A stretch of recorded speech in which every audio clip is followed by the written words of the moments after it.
Hello everyone. Now let us find inversions using policy based data structure. So in this video I'll code and I'll also explain how to find inversions in an array using policy based data structure. So first of all, let us see what is an inversion in an array. Right?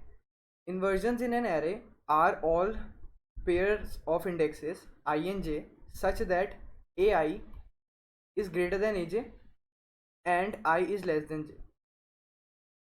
Right?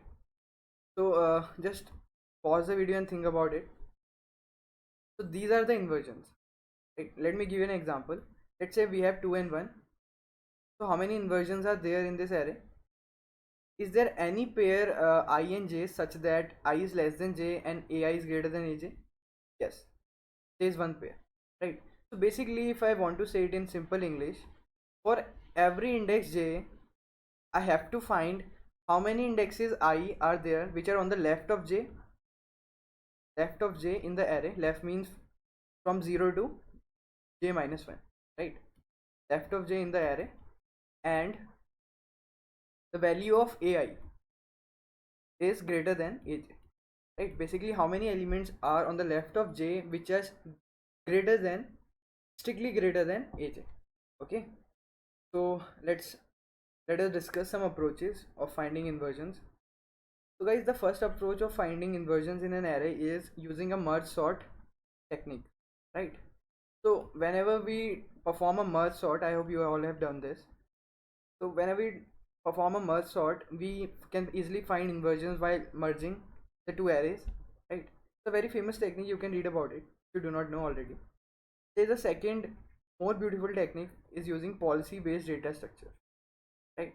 So in this video we'll see how to find inversions in an array using policy based data structure, right? First of all, let us begin with an example. So what will be an example? Let's take any random values: 1, 5, 2, 3, 6, 4, 10. Okay, so let's say this is an array, and now let's try to find inversions for each of these values. How many indexes are there for this one that are on the left of 1 and the values are greater? 0, right? For this 5, 0. For this 2, we have one pair because this 5 is greater than the 2. One pair. For 3, we have one pair. For 6, we have 0 pairs. For 4, we have 6 and we have 5. 2 are greater than 4, right? And for this 10, we have 0. So guys, what is the total count of inversions in this array? Total count is 0 plus 0 plus 1 plus 1 plus 0 plus 2, right? There are 4 inversions in this array. Okay, so let us see how we'll do this by using policy based data structure. So I already explained it to you that policy based data structure has these two very good functions, right? So we'll just use these functions. Those are really beautiful functions. Okay, okay, so what I'll do is, whenever I'm on a current element, I have already inserted the left elements, right? For every element, what I need to find is that how many elements are on the left and how many are greater than that, right? So let me just quickly dry run it for you, then we'll code it. So let us just first insert 1. So I've inserted 1 in the set. Now guys, how many elements are how many elements are greater than 1 in this given set? How can we find it? 0, right? How can we find it? Think about it, because in the upcoming video I'll explain it to you. Now let's say I've inserted 5 on the current index 2. I've inserted 5, and let us find how many elements are greater than 5 in the given uh, policy based data structure, right? So we all know that a policy based data structure contains all the elements in a sorted array, right? So now let us assume that we have inserted these 4 elements in the policy based data structure, and the elements are 1, 2, 3 and 5, right? So guys, now let us say कि I have an element 4, and I want to know how many elements are greater than 4 in this policy based data structure, right? How can I find it? Very easy. How? See, I can easily find out here how many elements are strictly less than it by using the second function called order of key, right? So if 3 elements are there which are strictly less than 4, then of course how many elements are greater than 4? It will be equal to the total elements inserted minus strictly smaller elements, right? Because all the values are distinct, right? So it equals st dot size minus order of key, right?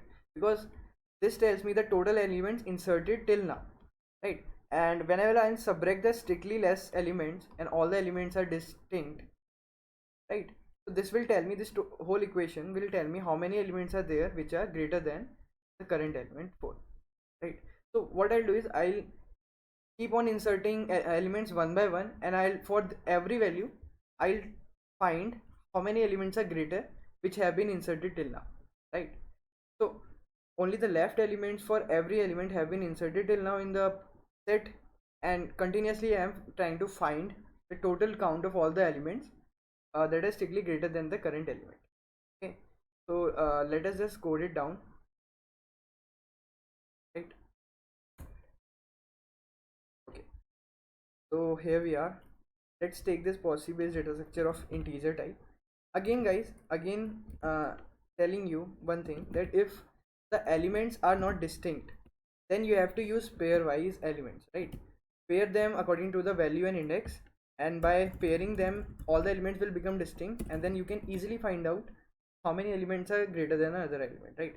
Right now I'm considering the distinct case.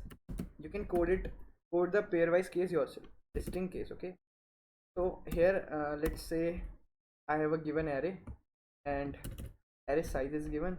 So I've taken it 1 5 2 3 6 4 10, right? 1 5 2 3 6 4 10. So the size of this array is 7, right?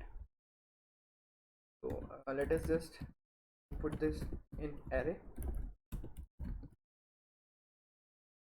right? Okay, so here I have is, right? So till now I have inserted this, I've just inputted an array, right? And after this, let's take a policy based data structure, this. So I have initialized a structure, and this is a integer type structure. So what I'll do is, to count in inversions in an array, I'll iterate over all the values. Whenever I'm iterating over those values, I'll count how many elements are greater than that element. I'll add it to my answer, right? And after that I'll count how many elements yeah, after that I'll update it in the set. Okay, so let's take or let me just write it, inversion count equals to 0 initial, right? So let us find out how many elements are strictly greater by the formula that I already showed it to you, is equals to st dot size minus order of key, right?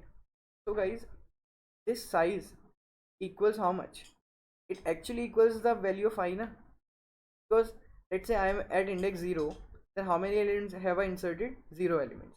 When I am at index 1, how many elements I have inserted? 1 element. When I am at index 2, how many elements have I inserted? 2 elements, right?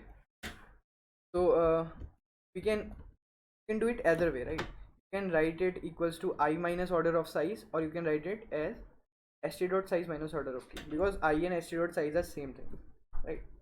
What I'll do is I'll add in my inversion count how many elements are smaller, right? So how many were inserted equals to st dot size, and how many are strictly smaller than the current element is equals to order of, right? So order of key ai. So these many elements will be strictly less than the current element, they will be greater than the current element, right? And after performing this step, I'll just add it in my, insert it in my set, right? So for every element I have inserted all the previous elements, and for all those previous elements, what do I need? The elements that are greater than the current element. Okay, so let's try to run this. 4. So we got 4 over here, right? Why? Because total inversion count of this array is, I hope you got this, how to code out inversion count. It's a really small code, actually. It's very small, right? Just you have to use these lines. Recently I have been giving some tests, and in those tests I saw that this possible result structure, it works on LeetCode, it works on HackerRank, it works on Codeforces, it works on CodeChef, but only for C++, right? So you can use this wherever you want, and you can easily find out inversions. So this is a particular example of inversion count. There are various other questions that can be easily solved now, because I know the kth order statistics for any element in log of n time. That's the most important part. For all the elements that I have till now, I want to find the kth largest element. I can easily find out the kth largest element in log n time. Okay, so guys, thank you for watching the video. And the next video I'll code Codeforces question which can easily be done using policy based data structure. So thank you.